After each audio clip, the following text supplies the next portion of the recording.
Brass ధూప్దాన్ అండి. So ఇది wait వచ్చేసి అప్రాక్సిమేట్లీ 1 kg 300 grams వరకు ఉంటుంది వెయిట్. అండ్ దీని కాస్ట్ వచ్చేసి 1800 rupees. So completely solid heavy ఉంది. సో ఇవన్నీ ఇప్పుడు స్టాక్లో అవైలబుల్ ఉంది. సో మీకు కావాలంటే స్క్రీన్ పైన కనిపిస్తున్న నెంబర్కి వాట్సాప్ చేయండి. సో ఏపీ తెలంగాణకి షిప్పింగ్ కాస్ట్ వచ్చేసి 80 రూపీస్ అండ్ హైదరాబాద్కి వచ్చేసి 50 రూపీస్. సో ఇది కావాలంటే స్క్రీన్ పైన కనిపిస్తున్న నెంబర్కి వాట్సాప్ చేయండి. Thank you. బ్రాస్ ధూప్దాన్ అండి. సో ఇది వెయిట్ వచ్చేసి అప్రాక్సిమేట్లీ 1 kg 300 grams వరకు ఉంటుంది వెయిట్.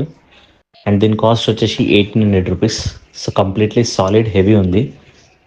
సో ఇవన్నీ ఇప్పుడు స్టాక్లో అవైలబుల్ ఉంది. సో మీకు కావాలంటే స్క్రీన్ పైన కనిపిస్తున్న నెంబర్కి వాట్సాప్ చేయండి. సో ఏపీ తెలంగాణకి షిప్పింగ్ కాస్ట్ వచ్చేసి 80 రూపీస్ అండ్ హైదరాబాద్కి వచ్చేసి 50 రూపీస్. సో ఇది కావాలంటే స్క్రీన్ పైన